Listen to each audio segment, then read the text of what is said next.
Okay, welcome back to session 3 of Unit 6. Here we are going to look at the working time regulations, the regulation that is regarding working time, regulations that is regarding the working time. So every work has its own regulation regarding how it is being done. That is basically what you are going to do. So we should be able to list the working time regulations captured in the collective bargaining. Explain the times, hours of works, attendance at work, absence from work, overtime, and breaks or meal time. Compare two versions of the same provisions from two different collective bargaining agreements. So now hours of work.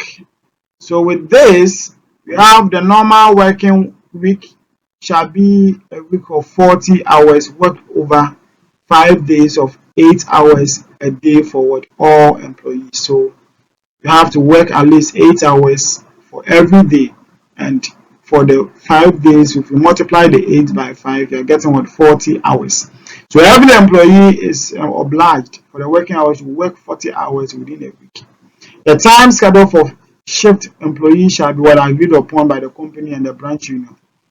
Straight day shift employees shall work from Monday to Friday.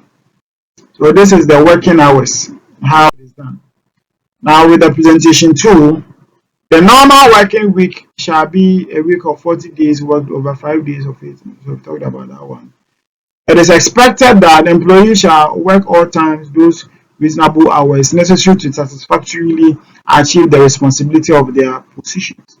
So there are times where when the employee sees it to be necessary, they can actually work at all times to ensure that they satisfy their responsibility.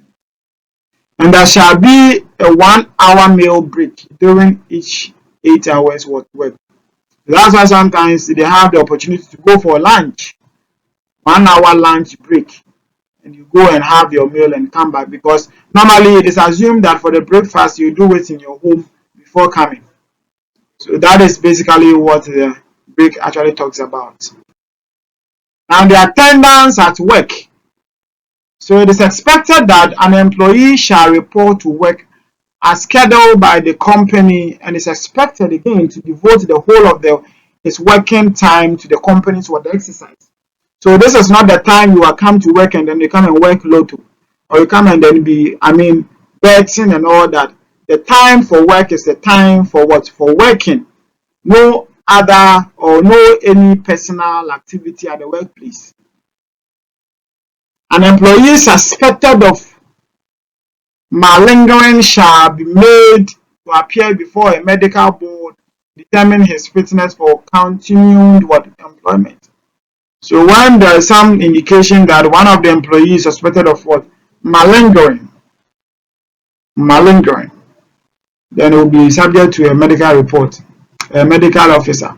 An employee reported malingering by the medical board shall officially be dealt with under the disciplinary regulation. That is the VIBE Act 8.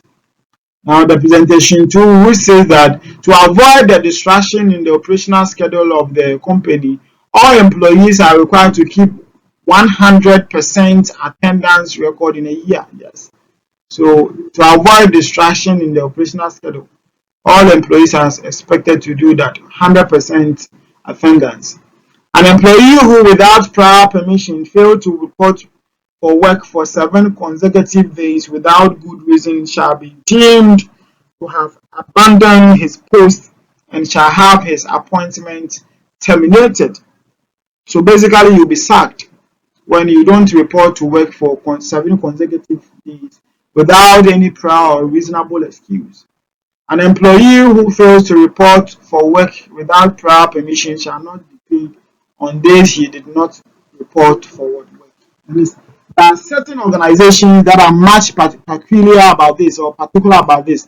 So the number of times that you have absent yourself from work, they deduct it from your monthly salary, and that be it.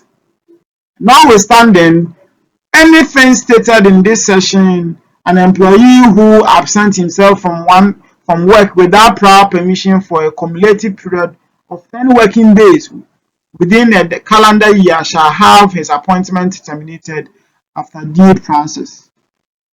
A glance at the two presentations reveals differences in length That's the difference mean difference in scope. Do the two presentation carry the same? They carry the same message. Now, absent from work. So absent from work due to cause outside the control of the employee or with the permission of the company shall normally not be paid and shall not be what? Counted. Absent due to authentic sickness shall be what? Should be paid. So if you absent yourself due to some peculiar reasons, you have to be paid. Now with the presentation 2, any employee who is absent from work without good cause at the beginning of a shift for which the employee has resulted or restored to work will not be what paid for that due cause. Now the overtime shall be only be worked when authorized by the company. So if you work overtime without the consent of the organization, you are not going to be paid. So that is the overtime and all that. Now the presentation 2, an employee who may be required to do work in excess of the working hour per week shall be given time off or be paid overtime.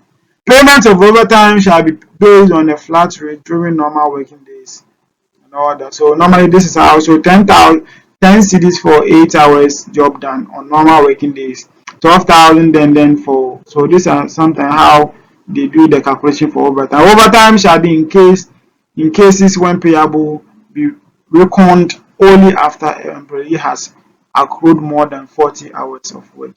So sometimes, unless you have accrued more than 40 hours, the overtime is what accumulated until it reaches that minimum or maximum, then you'll be paid. Now holidays. All days declared to be a holiday or public holiday under the Public Holiday Act of Ghana or any other declaration by the state shall be holiday for all employees covered by this agreement. Any employee on essential service shall work on such holidays but shall be paid overtime allowance as stated in Article 9. So thank you very much.